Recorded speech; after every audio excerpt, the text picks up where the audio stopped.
तू कर तो रेकॉर्डिंग तुझे भी तो पाठ हे तो दे ना थोड़ा बस पाहिजे वही वही अरे अपन बात करेंगे ना थोड़ा टैक्स के रिलेटेड ये सब येतोय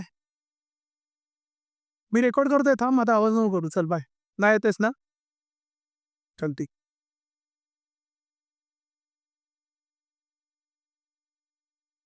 चलो ठीक हो हाँ मेरे को ना ये वीडियो देखना है फिर को मैं आपके लिए लिखे है छोटो प्रसाद डर था आखिर वही हुआ जिसका डर था आखिर वही हुआ आप ये न्यूज़ देख लीजिए इंडिया की इन्फ्लेशन रेट पहुंच गई है 40 और फ्रीवीज बांट रहे हैं अपन मंथ्स के हाई पर पिछले साल अक्टूबर में जो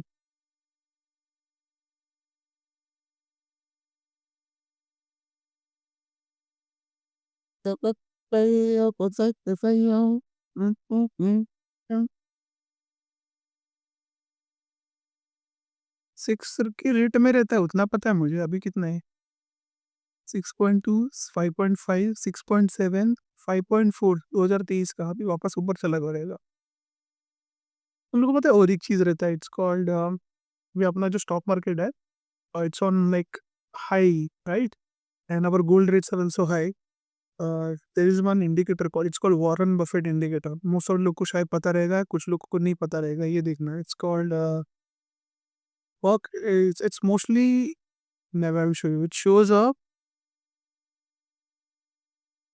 for indicator where is buffet indicator yeah market to GDP indicator yeah this one will share 5000 to GDP ratio इसमें ना एक चीज रहता है so it compare the benchmark with the current market scenario see ये था 2000 this is 2008 नहीं ये है 2000.com मोबाइल उसके बाद क्रैश हुआ था बेस लाइन से नीचे चले गया ये बेस लाइन है ये जो डॉटेड है ना ये बेस लाइन है इतना ठीक है इसके आसपास भी ठीक है ये है 2008 का लेमन ब्रदर वाला क्राइसिस वापस नीचे चले गया अभी है कोविड के बाद वाला इमेजिन ये कितना ऊपर चले गया है और ये ऊपर ही जाते आ रहे हैं इफ इट दिस क्रैश लौड़े लग जाएंगे अपने बर्बाद हो जाएंगे भाई आप बट अभी not sure because there are multiple things going on US is printing money Trump has won the election so he's a capitalistic prime minister india mein modi ji one of like he is the guy like whatever leaders we have for a time being those are the capitalist leaders economy wise if most of the countries are doing well but multiple things are going on there is a war happening israel palestine का issue है Ukraine Russia का issue है बहुत सारे other issues है but this affect कैसा affect करेगा maybe we don't know but it totally depends on FI and DI investment India में अभी एक प्रॉब्लम हो रहा है FIIs अपनी जो दे आर इन्वेस्ट कर रहे थे अभी इन्वेस्टमेंट वापस खींच रहे थे investing in gold but it's mainly because of US election अभी यूएस इलेक्शन जीत गए ट्रम्प आ गए अभी अलग अलग चीज़ें होने वाली है अभी पता नहीं बट दे आर यूएस में अभी पता है they are more focusing on Bitcoin Bitcoin and the crypto currency US policy और क्रिप्टो बिकॉज अपन वीडियो देखते हैं वो क्या बता रहा है कि इंडिया में इन्फ्लेशन क्यों बढ़ा है but they want a central money earlier like as we अपने को सबको पता है dollar is the central currency in बस खड़क करेंसी जिसे सारे लोग ट्रेड करते हैं बट कैसे बताओ तुम लोग को dollar itself it's not backed by gold ठीक है अभी most of the excess power आ रहा है इंडिया बोल रहा है मैं रुपीज़ में पेमेंट करेगा रशिया बोल रहा है मैं रूबल में करेगा चाइना येन में करेगा यूएस वांट्स कि कुछ तो एक सेंट्रल करेंसी रहे जैसे बिटकॉइन हो या कुछ तो हो जैसे but gold they US own 70% का गोल्ड तो उनके पास है वैसा कुछ है नहीं उन लोग को प्रॉब्लम ठीक है अभी अपन देखते हैं ये वीडियो रिटेल इन्फ्लेशन थी इंडिया की वो 4.87% थी जो अक्टूबर 2024 में बढ़कर हो गई है 6.21%।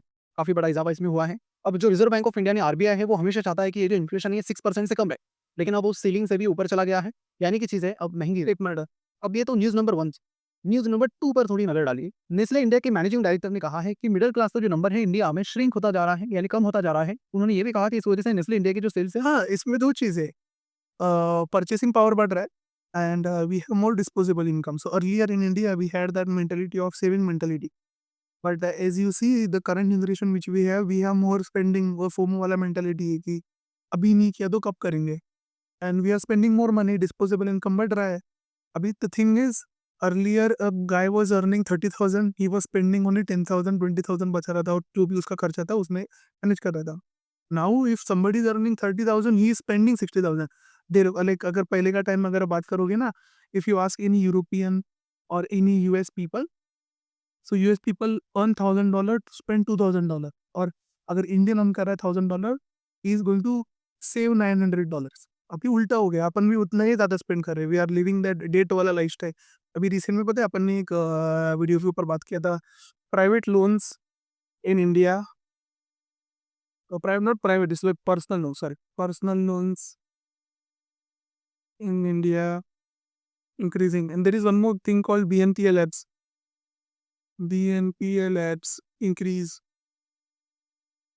Yeah.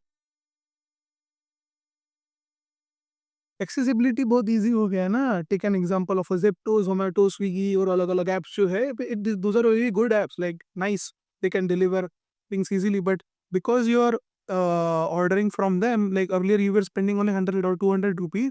ना अगर आपको 400 और 500 रुपये पे फ्री डिलीवरी मिल रही है, you are also spending 300 rupees extra. तो वो भी प्रॉब्लम है भाई.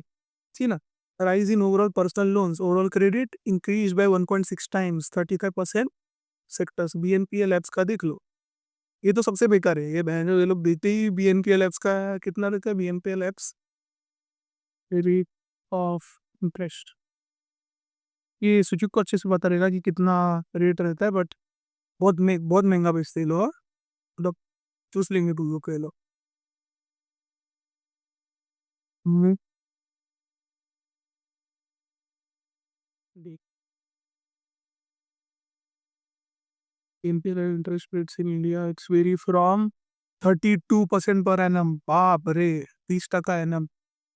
36%, it's more than credit card. Credit card इससे ज़्यादा ही रहता है, बट हाँ वही रेंज का है. ये करे. हाँ, कर दो. सिर्फ 1 से 2% से ही बढ़ रही है. नेस्ले इंडिया के प्रोडक्ट्स तो आपको पता ही है, अलग-अलग कॉफ़ी ब्रांड्स, मैगी वगैरह ये सब ये लोग नेस्ले एज अ कंपनी कैसा वर्क कर रहा है. मैंने नेस्ले को ट्रैक नहीं किया, बहुत टाइम हो गया. इसने इंडिया 32.67, ये भी गिर रहा है यार.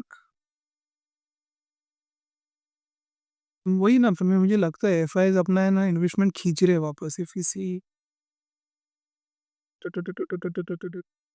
इसको अपन बाद में देखते, रुका जैसे करना पड़ेगा. बनाते हैं. अब ये बात फाइनेंस मिनिस्ट्री ने भी मान ली कि कंजम्पशन ग्रोथ स्लो डाउन हो रही है. अब आप इस न्यूज़ नंबर 3 पर नजर डालिए. पैसेंजर व्हीकल की जो सेल्स है वो 19% डाउन है 19% से, और जो इन्वेंटरीज है कार कंपनीज की वो लगातार बढ़ती जा रही है. और मैं आपको ऐसे दर्जनों न्यूज़ दिखा सकता हूँ जो एक ही ओर इशारा कर रही है, और वो ये कि भारत में अगर रियल सेंस में कोई प्रॉब्लम में है, दिक्कत में है, तो दो है इंडिया का मिडिल क्लास. ये जो प्रजाति है मिडिल क्लास, वो ईमानदारी से टैक्स भरती आई है, लेकिन उसके बदले में उन्हें मिला क्या. तो हिस्टोरिकली अगर देखा जाए, मिला धोखा. क्या बात कर रहा है ब्रो तू. उन पर टैक्स लगातार बढ़ाए गए और उसके बदले में उन्हें बेसिक फैसिलिटीज तक नहीं मिलती. मैं ये न्यूज़ काफ़ी दिनों से देख रहा हूँ कि ओवरऑल इंडियन इकोनॉमी की हालत पिछले कुछ महीनों से धीरे धीरे वीक होती जा रही है. और इसका इम्पैक्ट आप सितंबर क्वार्टर की कंपनी के रिजल्ट्स पर देख ही सकते हो. बहुत सारी जो कंज्यूमर कंपनीज हैं, ये आर स्ट्रगलिंग. हाँ, because people don't have money to spend. If they have money to spend they are taking loans. तो यहाँ पे दो सेक्टर मचा रहे हैं, which is card sector and personal loan sector. But again there is a problem. People don't have pay back, people don't have money to pay back their loan. तो और एक प्रॉब्लम है, अगर हो गया तो बहुत ज़्यादा लोड लग जाएंगे. In a microeconomic point of view, I'm saying it's good for those companies, but then they have to find alternate solution to take back the loan. अभी जैसे अर्लियर फॉर एग्जांपल आपको शूज लेना है, आपको tattoo बनाना है, तो you haven't got any personal loan. But अभी tattoo बनाने के ऊपर या शूज लेने के ऊपर भी लोन मांग रहा है. Consumerism itself is growing in India. Earlier it was there, but it's growing rapidly. तो बहुत सारी चीज़ें. एंड उस वजह से और फिर एक दो चीज़ें और होगी जिसकी वजह से शेयर मार्केट में भी उसका इम्पैक्ट आपको देखने. पर इमोशंस पर हम जो भी बात करते हैं वो फीलिंग्स की नहीं, बल्कि डेटा और फैक्ट्स की करते हैं. जब हमने अपना रिसर्च शुरू किया डेटा और फैक्ट्स को ढूंढने का, तो ऐसी काफ़ी सारी सीरियस और इंटरेस्टिंग चीज़ें हमारे सामने आई जो बहुत शॉकिंग है और आप सभी को जानना बहुत ज़रूरी है. और इसीलिए हम इस वीडियो को आपके सामने लेकर आएंगे. तो इस वीडियो में हम बात करेंगे कि आखिर मिडिल क्लास पर हाई टैक्स का क्या असर पड़ा है. डिमांड, इनकम, कंजम्पशन, हर नंबर पर यहाँ पर बात. इतने इंडिया में ना मेरे को अभी तक समझ में नहीं आता है ना, अपने पास इनकम टैक्स क्यों ले रहे. And income tax we are taking income tax on a specific slab, 10 lakh के ऊपर या 8 लाख के ऊपर, और जो भी अमाउंट है 10%, 20%, 30%. There is no taxation on farming. There is no taxation on people who are earning less money. We should tax everyone if you are taking income tax. No, I am not saying कि 10%, 20% लेना है. According to their slab, it should be 5%, it should be 2%, it should be 3%. अभी tax में itself वो अपने को क्या बोलते हैं ना, बेनिफिट्स देते हैं, like if you have invest your money eighty C, eighty B, can be NPS, your what we call the mutual funds like ELSS fund, your PF, insurance लवड़ा लसन. तो द प्रॉब्लम इज, हाँ आपको होम लोन के interest और home loan के principal amount पे भी मिल जाता है. The thing is, indirect taxes जो गरीब आदमी वो भी पे कर रहा है. एक तो इनकम टैक्स पूरा हटा दो और इनडायरेक्ट टैक्सेस ज़्यादा मार लो. बट इस में अभी ना मैं क्वालिफाई नहीं है ये चीज़ के ऊपर बात करने के लिए. But I will show you one thing. There are multiple countries, जैसे take an example of Dubai, जहाँ पे इनकम टैक्स है नहीं. अभी इंडिया में इनकम टैक्स है. रुको, मैं कुछ तो बता रहा था, मैं भूल गया था मैं क्या बता रहा था. तो हम लोग क्या बात कर रहे थे कि about income taxes in India. रुको रुको, इसको पहले कंप्लीट करने दो. और आखिर में इस चीज़ पर भी बात करेंगे कि क्या ये समस्या आने वाले दिनों में कम होगी। तो डिटेल में इस वीडियो में इसके बारे में बात करते हैं। नमस्कार, मैं प्रसाद आपका आज के इस वीडियो में स्वागत करता हूँ। आज के इस पीढ़ी के आप फॉर एग्जाम्पल जब जब रिसेशन आता है पैसेंजर व्हीकल, लेकिन उसके साथ साथ वो इकोनॉमी के लिए एक इंपॉर्टेंट इंडिकेटर भी है। फॉर एग्जाम्पल जब जब रिसेशन आता है पैसेंजर व्हीकल की सेल्स डीप होने लगते हैं।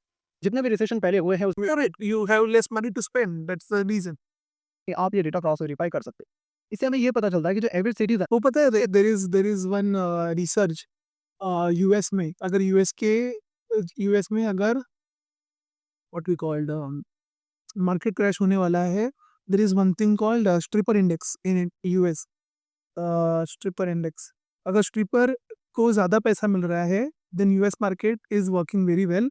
अगर स्ट्रिपर को कम पैसा मिल रहा है, people are spending less money on stripper, US market is going to crash. जैसे the people who spend money, those are like brokers, the guys behind अपना stock brokerage firms and all हो जाता है. तो there is one called stripper index. ये है ना, मैं पढ़ रहा था, this is like so fascinating. And there is one more thing called mosquito index. वो थोड़ा वियर्ड चीज़ है, वो अपन देखते हैं. देखना, economic signals and sex workers. So if sex workers are earning like great amount of money, they are getting क्या बोलते हैं उसको, tip as well, everything is fine. If they're getting less money, if they're getting like no tips, which means something is going to happen. हाँ भाई साहब, there is one more called mosquito index. ये ना mosquito index, ये बताता हूँ मैं. ये लिंक बेस मैं कुछ तो पढ़ रहे थे. It is related to the investment. अपन क्या कर रहे थे अभी, we were talking about taxation. हाँ हाँ हाँ हाँ, नहीं नहीं नहीं, there was one guy, Swami Chidambaram Swami, what's his name, Swami, Congress leader. He said it, I guess. There are multiple Congress leaders. They also said Subramanian Swamy on income tax. He proposed that idea of we should take no income tax. This guy, sorry, yaar. I'm not sure what exactly was his plan, but if we are taking no income tax, we have to structure our tax in a such way कि country को problem ना हो. बहुत सारी चीज़ें यार. On no income tax. He proposed that idea like very what time पहले.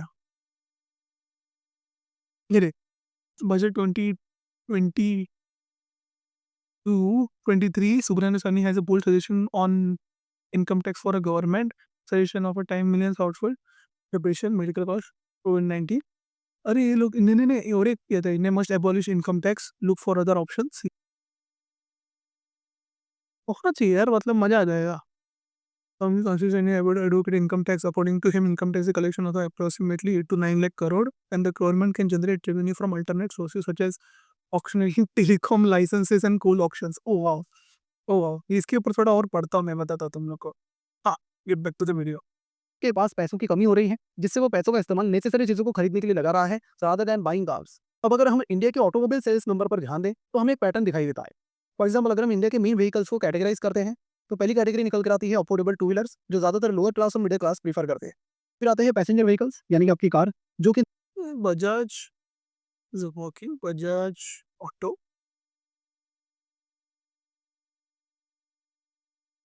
Wow. Okay. Hero.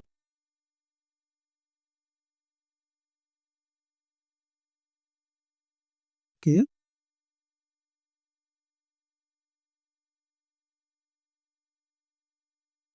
Okay, the hell is this?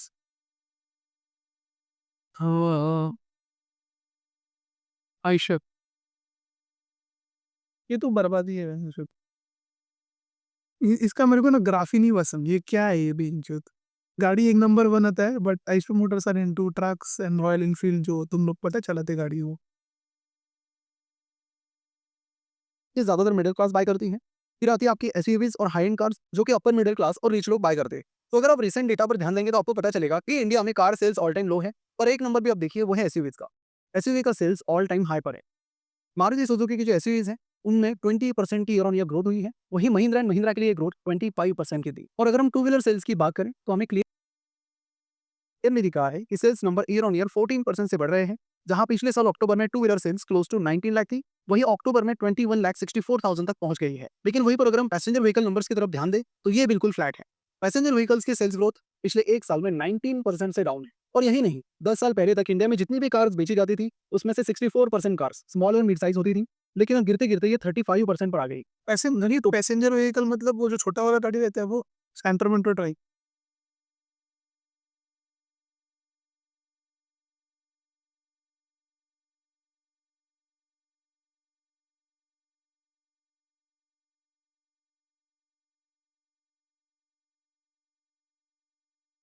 बना एसयूवी तो बड़ा वाला जो ऐसा गाड़ी रहता है अपना Fortuner बेचूनर type.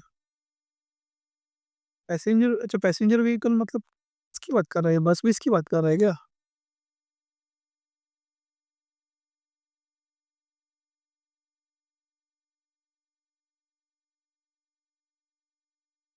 Set okay okay समझे, हैचबैक की बात कर रहे हैं।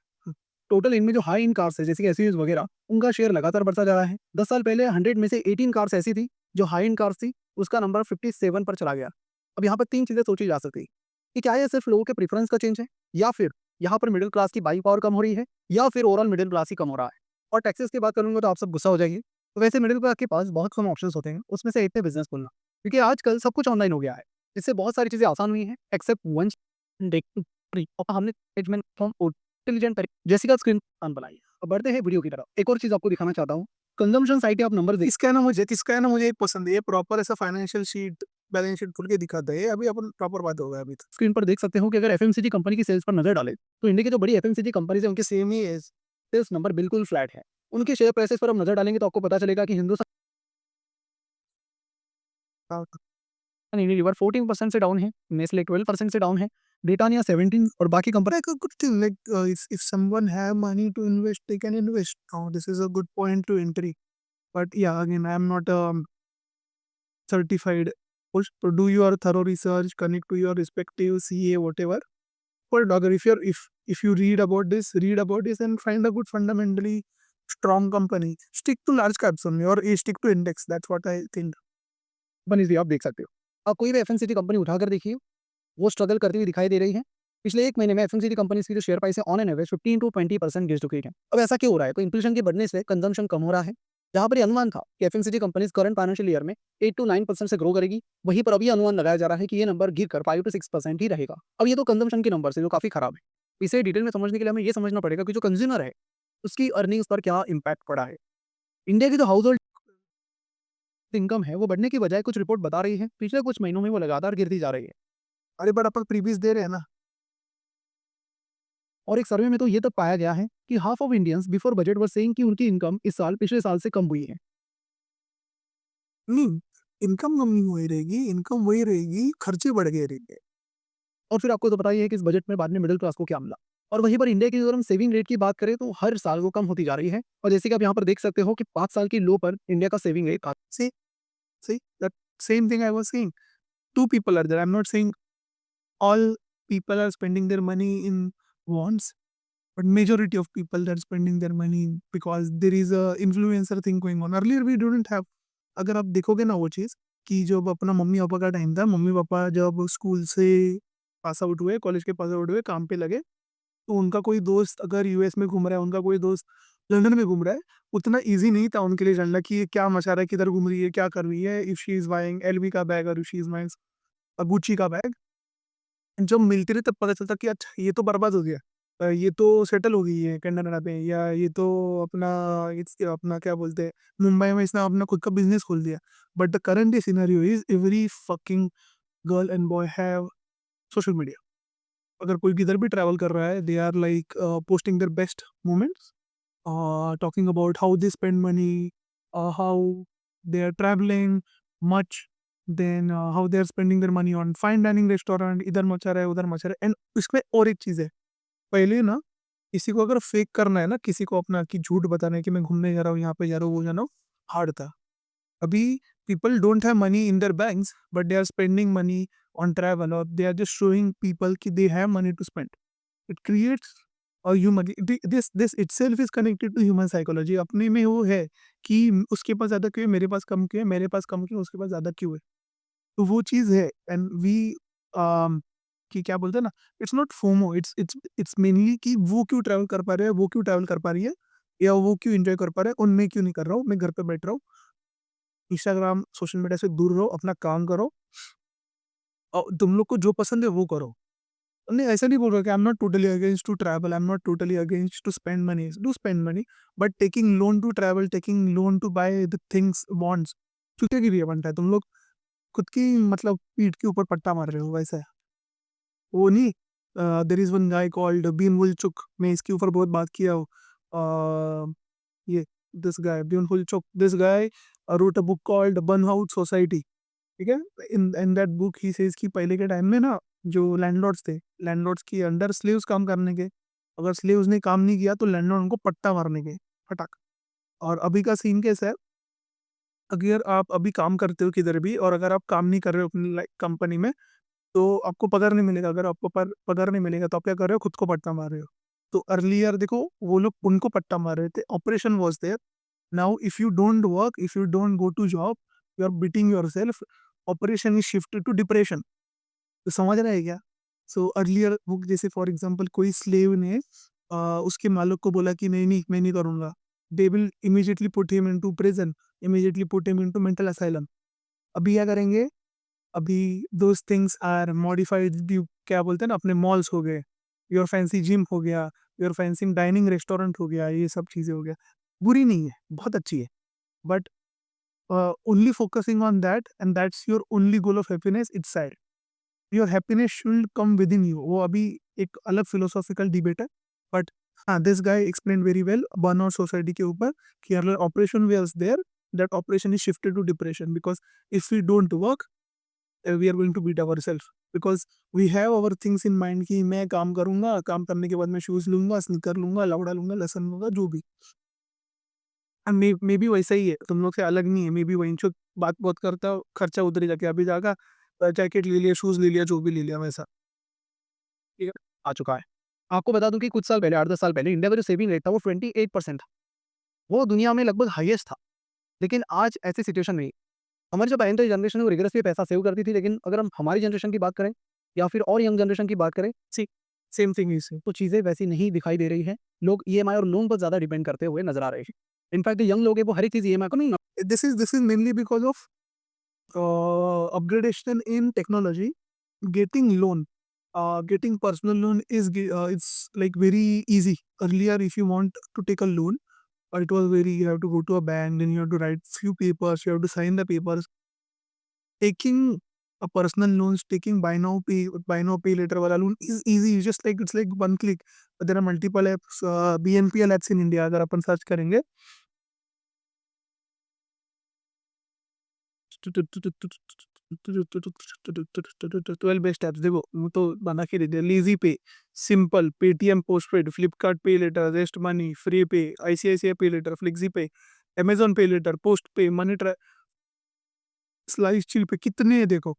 मतलब you have like ton of option. अब इधर कुछ डॉक्यूमेंटेशन का जरूरत नहीं, you just have to give your number, I guess PAN card और Aadhaar card, and there is no credibility, they are not checking any CIBIL score, just एक amount दे देते हैं, and if you pay them back like with the amount, उस आपका वो जो amount रहेगा it will increase, if you don't pay then it will decrease. But चुतिया की रे बनता है ये लोग, तुम लोग मत करो, मैं तुम सजेस्ट करूंगा तुम लोग को, लोन इटसेल्फ अगर जरूरत है तो लो, नहीं तो मत लो।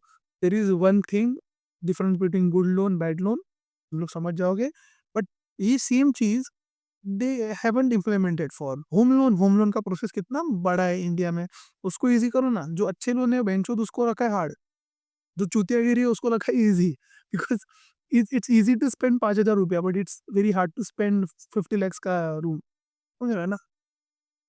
सिंपल कंज्यूमरिज्म है भाई, प्रॉफिट। ना पसंद कर रहे हैं। आईफोन का एग्जांपल लीजिए, देखो यंग बच्चे 3-3 4-4 साल की ईएमआई पर आईफोन्स लेते हुए नजर आ रहे हैं। पिक्चर बड़ी क्लियर कि मिडिल क्लास की जो इनकम है वो रुक गई है और वहीं पर इन्फ्लेशन बढ़ रहा है, साथ ही टैक्सेस भी बढ़ रहे हैं मिडिल क्लास।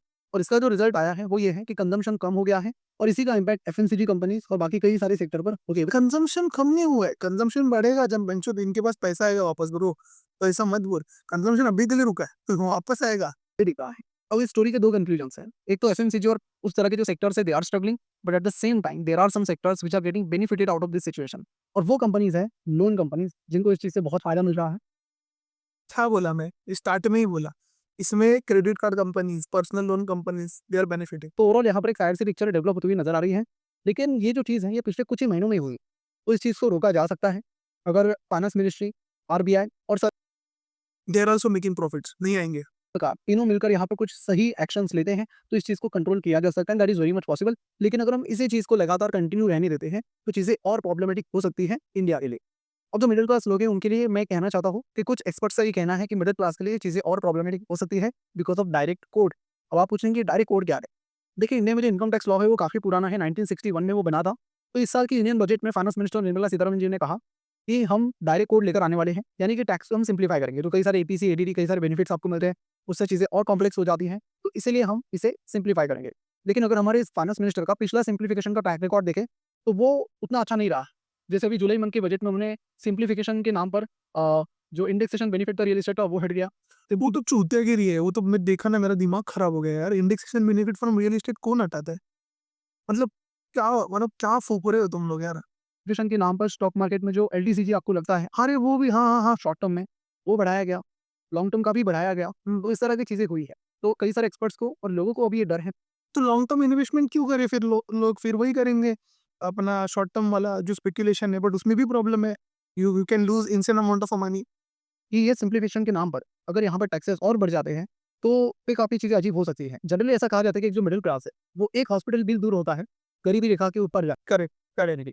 लेकिन अगर ये डायरेक्ट कोड आता है और यहाँ पर टैक्सेस और बढ़ जाते हैं तो मिडिल क्लास के लिए चीज़ें और ज़्यादा दिक्कत देने वाली हो सकती है। अब मैं आपको कुछ इंडिकेटर्स बता दूंगा जिन्हें आप अगर ट्रैक करेंगे तो आपको पता चलेगा कि how the middle class is doing in India. तो इंडिया की जो ओवरऑल एफएमसीजी कंपनी है, नॉट जस्ट लार्ज एफएमसीजी तो कंपनी, यार कितना सैड पार्ट है, we are paying income taxes great, अब उससे अपने कंट्री की जीडीपी में, कंट्री के इकोनॉमिक ग्रोथ में कंट्रीब्यूट कर रहे हैं। But in our school nobody talks about taxes, in our school nobody talks about insurance, in our school nobody talks about saving, in our school nobody talks about how to invest in a stock market, nobody talks about bonds. अरे लोगों को पता ही नहीं है कि there is one thing called insurance. अभी insurance itself is a very big industry, उसके ऊपर बात करने के तो बहुत 1-2 घंटा लगेगा। But insurance is very important, you need to insurance which is one term insurance and health insurance, that's what he said. You like you can easily wipe out your entire wealth if you go to hospital because it's so expensive. And inflation पे जो बात कर रहा है ना प्रसाद here, he said about India में inflation बढ़ रहा है 6% से, बट इंडिया में हॉस्पिटल का इन्फ्लेशन अलग है, अपना स्कूलिंग का इन्फ्लेशन अलग है। तो if you type just hospital inflation India rate, ये बढ़ रहा है, ये बहुत ज़्यादा है। ये आई गेस 12 की 13% पे है कुछ, if I am not wrong. See in India, see India is 14% inflation. और स्कूलिंग का क्या है, स्कूल इन्फ्लेशन इंडिया रेट लिखते हैं 6% तो वो फिंगा ही अपना खाना पीने का। School is around 11 to 12%। See see mid cap हो थोड़ी स्मॉल कैप हो, उन्हें आप क्लोजली ऑब्जर्व करें। उसके साथ ही आप जो कार सेल है उसे भी ऑब्जर्व करें और उससे आपको एक बेसिक आइडिया आ जाएगी कि how the middle class is doing right now. पिछले कुछ महीने की बात करें तो इंडिया में चीज़ें एक्सट्रीम तरफ जा रही है। या तो लोग बहुत अमीर बन रहे हैं या फिर यहाँ पर चांसेस है कि वो लोग गिनी कोएफिशिएंट ये हो रहा है इंडिया में ना, पहले भी था, अभी और बढ़ेगा। Gini coefficient is a way to क्या बोल सकते हैं, track the difference between poor and rich people. ये चीज़। It shows the disparity between countries to countries कि कितने अमीर लोग हैं, लाइक पर अमीर कितने गरीब लोग हैं वैसे।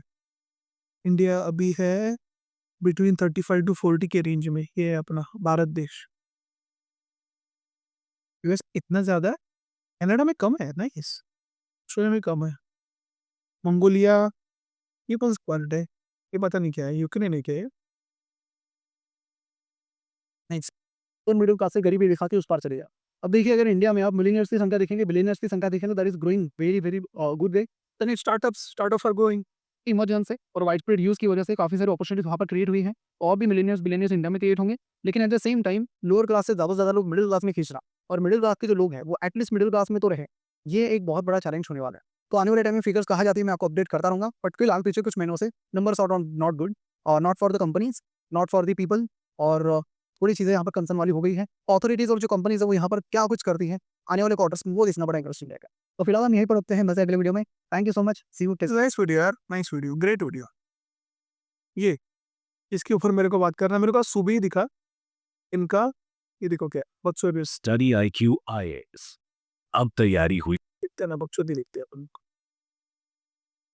अफोर्डेबल। नमस्कार दोस्तों देश के जाडू बाकी राज्यों की अगर आप स्थिति Delhi government 16,000 crore loan from the देखोगे फाइनेंशियली तो कोई बहुत अच्छी नहीं है। ज्यादातर न्यूज में आप अक्सर यही देखते रहते होगे कि इस राज्य ने इतना बोरो किया, इस राज्य को इतना हजार करोड़ रुपए की जरूरत है, उसने सेंट्रल गवर्नमेंट से इतना पैसा मांगा। लेकिन जनरली दिल्ली के केस में ऐसा नहीं होता। उसका एक मेन कारण यह है कि दिल्ली के पास अच्छा खासा रेवेन्यू आता रहता है और इसलिए ज्यादातर केस में वो रेवेन्यू सरप्लस रहता है। लेकिन अभी रिसेंटली जो खबर आई है वो काफी चौंकाने वाली है और बहुत सारे मीडिया में आपको ये खबर देखने को मिलेगा कि दिल्ली ने सेंटर से 10,000 करोड़ रुपए के लोन की अरविंद केजरीवाल के ऊपर पता है केस चालू था, कुछ तो कर्टन से ऊपर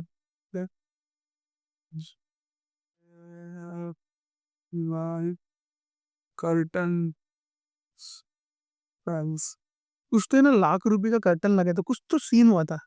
yes see, according to expose Nav Bharat, Kejriwal office residence up to 1 crore, 8 curtains costing 45 lakhs. The fuck, bro? According to Exposed Times, 44.78 crore of a taxpayers' money were spent on renovating Kejriwal's office residence. The opposition BJP to realize the documents that claimed rupees 44.78 crore spent against sanctioned amount 43.70 crore. अभी ये कितना सच है कितना है ये नहीं पता नहीं, but rupees 1 crore of curtains 6 crore का मार्बल लगाया हुआ है। ये है 2023 का न्यूज, अभी 24 चालू है, 1 साल हो गए। खबर देखकर तो in run up to election Delhi knocked at centre's door for rupees 10,000 crore loan. और उसने जो मैं आपको बता दूं यहाँ पर जो नेशनल सेविंग्स फंड होता है, that is national small savings के बारे में आपने सुना होगा। तो नेशनल स्मॉल सेविंग्स जो फंड होता है उसके माध्यम से ये बोरो करना चाहता है। ये है क्या एग्जैक्टली, एनएसएस क्या होता है, ये सब कुछ मैं आपको बताऊंगा। चलिए आगे बढ़ता है, लेकिन उससे पहले मैं आपको बता दूं क्या उनसे NSS not so smart show, देखो जाके।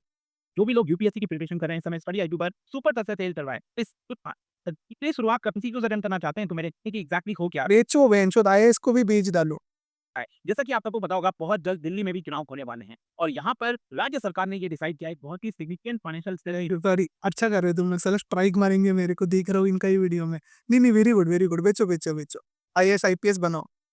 के तहत 10,000 करोड़ रुपए दिल्ली की सरकार नेशनल स्मॉल सेविंग्स फंड के माध्यम से लेना चाहती है। बेसिकली केंद्र से यहाँ पर लोन लेना चाहती है फॉर फाइनेंशियल ईयर 2024-25। किसके लिए लोन ले रहे हैं, क्या प्रगति कर रहे हैं दिल्ली में कि क्या क्या कर रहे हैं लोग? क्या बोलते हैं उसको, फ्रीबीज के लिए ले रहेंगे जो ये लोग। ठीक है सर भाई। और देखिए मैं आपको एक चीज बता दूं, ये डिसीजन तब आया है दिल्ली सरकार का जब दिल्ली सरकार की खुद की जो फाइनेंस डिपार्टमेंट है उन्होंने इसको लेकर पुश बैक किया था। मतलब वो ये नहीं चाह रहे थे कि यहाँ पर और एक्स्ट्रा लोन लिया जाए। इसका मीन ऑब्वियसली पे कौन करेगा, it's a tax payers money. बेटा अभी देखो प्रॉब्लम ना, freebies is like a double edge sword. ये लोग बोलेंगे हम लोग फ्रीबीज देंगे, उससे ये ना इकोनॉमी में ना पैसा फ्लड होगा, लोग खर्चा करेंगे तो इन्फ्लेशन आएगा तो क्या होगा, इकोनॉमिक बूम आएगा। Great. Take an example of, for example एक लड़की है कॉल्ड सीता, चलो उसका नाम लेते हैं अपन कमला, ठीक है। कमला साल महीने का 10,000 रुपये कमाती थी and government is giving her 3,000 rupees extra. तो पहला 10,000 रुपये कमाने की और 10,000 रुपये खर्चा करने की, ना उसको 3,000 रुपये एक्स्ट्रा आ रहा है गवर्नमेंट से, 13,000 रुपये आ रहा है। Her spending increase from 3,000 rupees, disposable income बढ़ गया उसका। कल को गवर्नमेंट उठ के बोलती है फ्रीबीज के लिए पैसा नहीं है, टर्न मराओ। उसका तो 13,000 रुपये खर्चा बन गया था ना, अभी वो कैसा करेगी? उससे इन्फ्लेशन और बढ़ेगा क्योंकि उसका कंजम्पशन ज़्यादा हो गया था, अभी खर्चा करने के लिए पैसा कम है उसके पास। सब लोग नहीं सेव कर रहे, जो सेव कर पा रहे हैं वो सेव कर पा रहे हैं, सबका मेंटालिटी सेम नहीं है, सारे ह्यूमन्स अलग है। तो freebies is not an option और freebies is tax payers money. Tax payer बेचारा पैसा भर रहा है, सोच रहा है कि अच्छे रोड बनेंगे, अच्छे हॉस्पिटल बनेंगे, अच्छे स्कूल बनेंगे, नहीं हो रहा है ना भाई। इसमें भी बहुत सारी कॉम्प्लिकेशंस है। अभी प्रॉब्लम क्या है मालूम है? The it's a vote bank politics. Government के हाथ में भी कुछ नहीं है, वो बेचारे क्या करे? वो ट्राई किया अच्छा कुछ करके, तो वोट तो देंगे नहीं तुम लोग उसको, उससे अच्छा वो लोग बोले कि पैसा दे दो ये लोग को फ्रीबीज के थ्रू, तो शायद हम लोग को वोट कर दे। But freebies is not a solution और लौड़े लग जाएंगे अपने, और ये बहुत सारी कंट्रीज में हो चुका है। हाउ फ्रीबीज बिकम डिजास्टर, अगर डालोगे ना यहाँ पे ये country,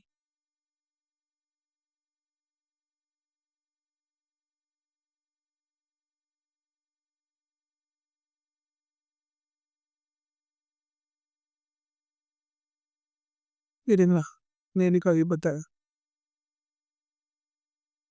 wanted to know free electricity मतलब।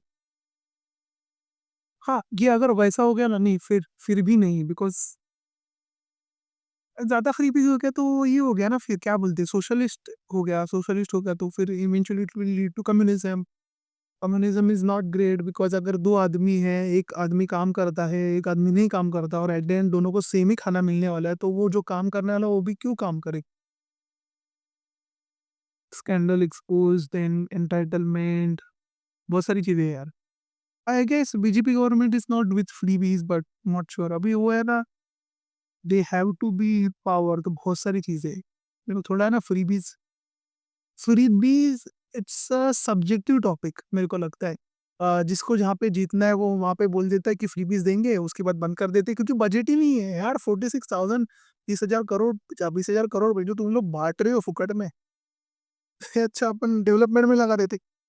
बताया जा रहा था कि बहुत जल्द मॉडल कोड ऑफ कंडक्ट लगने वाला है। तो ऑलरेडी यहाँ पर जो सरकार है, जो खर्च करना चाहिए था, वो खर्च कर ही नहीं पाई थी, क्योंकि usually model code of conduct जब भी लग जाता है, आपको पता होगा, यहाँ पर स्कीम्स के ऊपर ब्रेक कर जाता है। सरकार कोई भी नई स्कीम नहीं कर सकती है। तो इसी की वजह से कहीं न कहीं जो फाइनेंस डिपार्टमेंट है दिल्ली सरकार के अंदर, उनका ऐसा मानना था कि उनको पैसे की शायद ज़रूरत पड़ेगी नहीं। लेकिन यहाँ पर फाइनली ये डिसाइड किया दिल्ली सरकार ने कि वो 10,000 करोड़ रुपए सेंटर से बोरो की। और अगर हमें इस पर्टिकुलर रिक्वेस्ट की बात करें तो एक्चुअली क्या है, इस समय जो चीफ मिनिस्टर हैं दिल्ली की अतिशी जी, और वो फाइनेंस पोर्टफोलियो भी संभालती हैं। तो यहाँ पर जो बोरोइंग प्लान है दिल्ली सरकार का, उन्होंने ही अप्रूव किया है, और साथ ही साथ फाइनेंस डिपार्टमेंट को इंस्ट्रक्ट किया है कि आप एक फॉर्मल रिक्वेस्ट भेजें यूनियन गवर्नमेंट के पास, मिनिस्ट्री ऑफ फाइनेंस के पास, जो कि निर्मला सीतारमण जी उसकी मिनिस्टर हैं, ताकि दिल्ली को ये फंड मिल सके। और जैसा कि मैं आपको बता रहा था, नहीं देगी वो, नहीं देगी।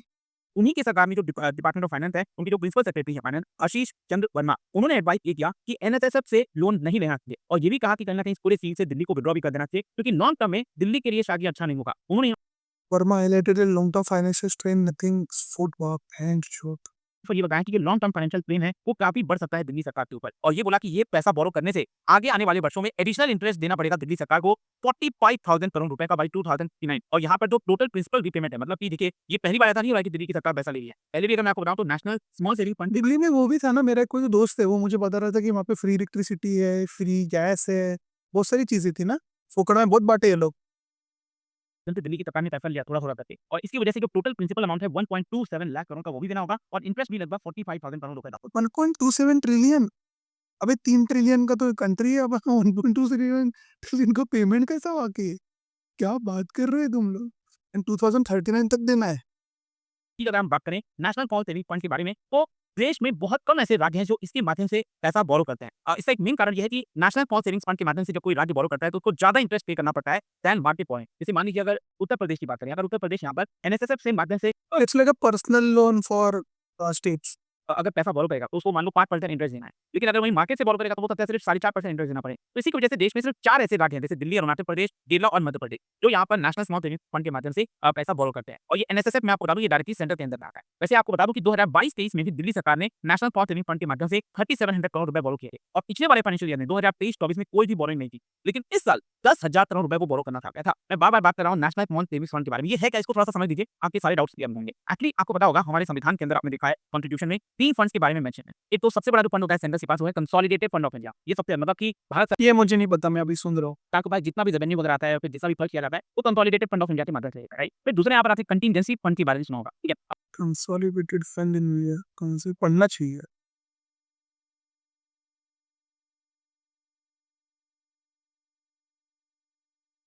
Consolidated funding is the primary account for government and established in Article 260 Constitution. So I took consolidated financials. Consider your contingency pending up. Fact, it's related to the dividends, profits, debt gain. Contingency fund में क्या आता है?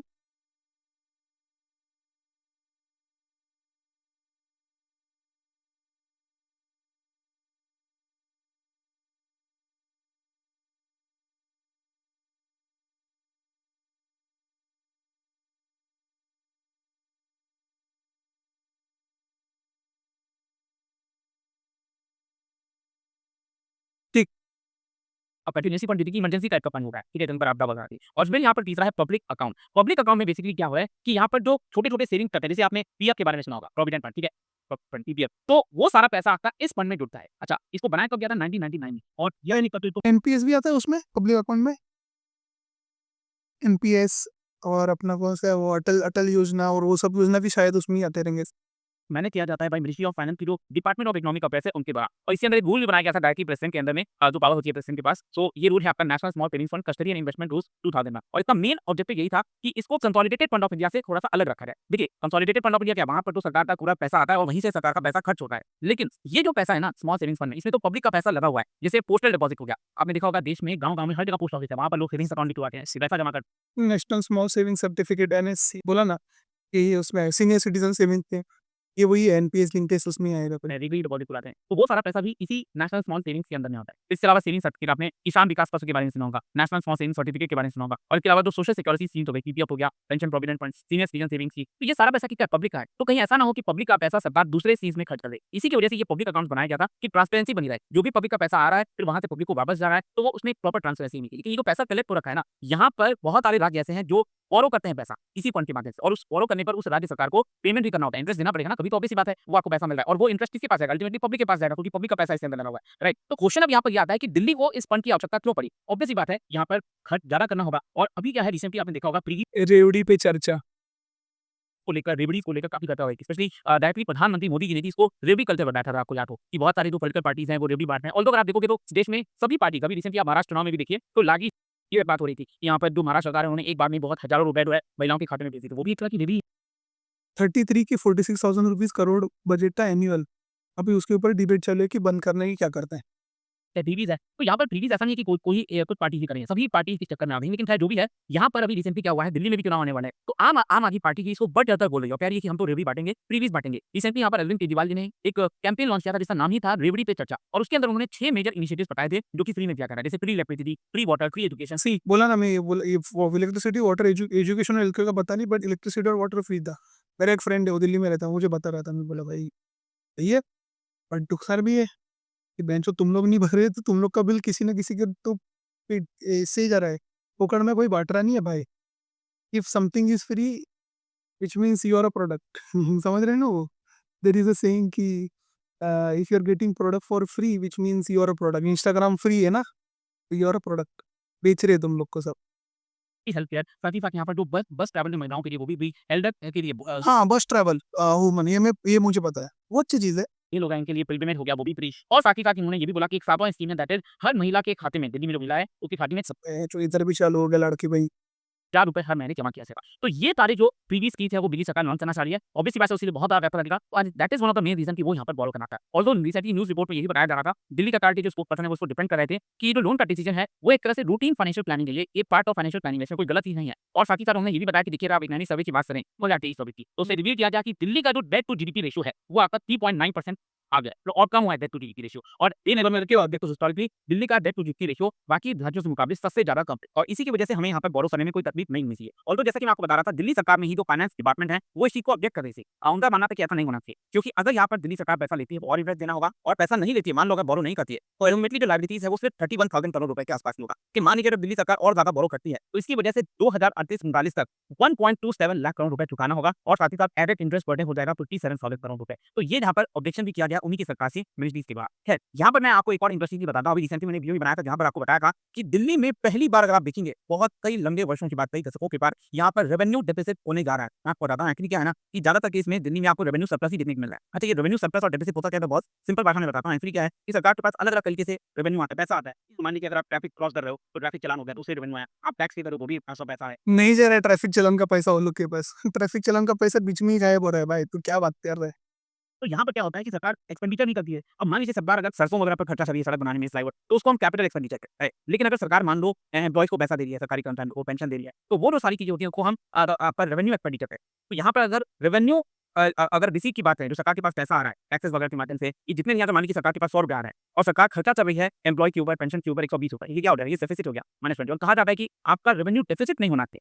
Revenue deficit है तो कहीं ना कहीं ये संकट की बनी तो ज्यादातर केस में ये पॉजिटिव मेरा है। जैसे 2017-18 में आप देखिए दिल्ली का रेवेन्यू सरप्लस था 4900 करोड़ रुपए। इनफैक्ट 2022-23 पे तो ये 14,000 करोड़ रुपए था। इनफैक्ट 2023-24 में भी ये 6400 करोड़ रुपए था। लेकिन 2024-25 ये करंट फाइनेंशियल ईयर जो चल रहा है इसमें अनुमान ये बताया जा रहा है कि इनका 1500 करोड़ रुपए का रेवेन्यू डेफिसिट होने वाला है। तो कई दशकों के बाद दिल्ली ने पहली बार ये होगा। इसी की वजह से यहाँ पर जो अपोजिशन है दिल्ली में जो अपोजिशन पार्टी है बीजेपी उन्होंने स्लैम किया है कि कहीं ना कहीं दिल्ली का जो फाइनेंशियल मैनेजमेंट है उसको गलत तरीके से मैनेज किया रहा है मिसमैनेजमेंट कर रहा है और ये 10,000 करोड़ सोसाइटी लोन ले रहे हैं ये भी कहीं ना कहीं गलत ठहराया है। जो भी आई होप कि ये जो मुद्दा था वो आपको समझ में आ जाएगा। बाकी आप क्या सोचते हो इसको लेकर मुझे कमेंट्स में जरूर बताइएगा और जाने से पहले एक इंटरेस्टिंग क्वेश्चन क्या बता सकते हैं नेशनल डिजास्टर रिस्पांस फंड जो है वो कौन से अकाउंट में आता है? ये 4 ऑप्शन में से आपको बताना है सर। वो कंटीन्यूअसी में आएगा ना, क्योंकि वो ये रहता है ना, मुझे पता नहीं, चेक करते हैं। National disaster fund comes in which fund?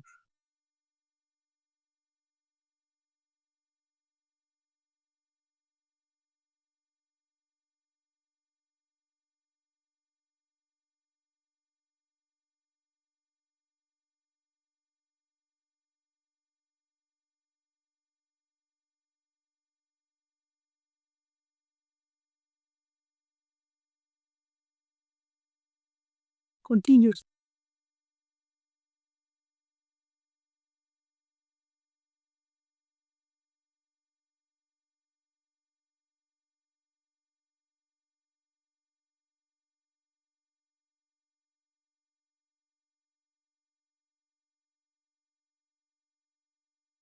कंटीन्यूअसी fund बोला ना, इट्स से क्या बोलते हैं को, बैकअप है ना, इमरजेंसी फंड की तरह है। तो डिजास्टर मतलब वही हो गया ना कि लौड़े लग गए, अपने को अभी पैसा चाहिए, कंसोलिडेटेड तो निकाल नहीं सकते, पब्लिक अकाउंट से निकाल नहीं सकते। पब्लिक अकाउंट में पीएफ है, ईपीएफ है, तुम लोग का एनपीएस, वो सब चुतियागिरी है। कंसोलिडेटेड फंड में वो है डायरेक्ट टैक्सेस, इनडायरेक्ट टैक्सेस, और क्या था अपन ने पढ़ा था अभी, अपन ने क्या क्या पढ़ा? देखो, डायरेक्ट इनडायरेक्ट है, और क्या क्या था भाई जो इसमें डिविडेंड है, टैक्सेस है, लौड़ा लसन जो भी है, कंटिन्यूस में ही जाएगा। जाने से पहले एक इंटरेस्टिंग क्वेश्चन पास पास, अरे हाँ ठीक है ठीक है, अवेयरनेस पे। Thank you very much. Thank you, bye. Study IQ I अपना कितना हुआ शूट, रुको देखता हूँ मैं। हाँ बस हो गया, चलो ये अपन कल करेंगे। बाय।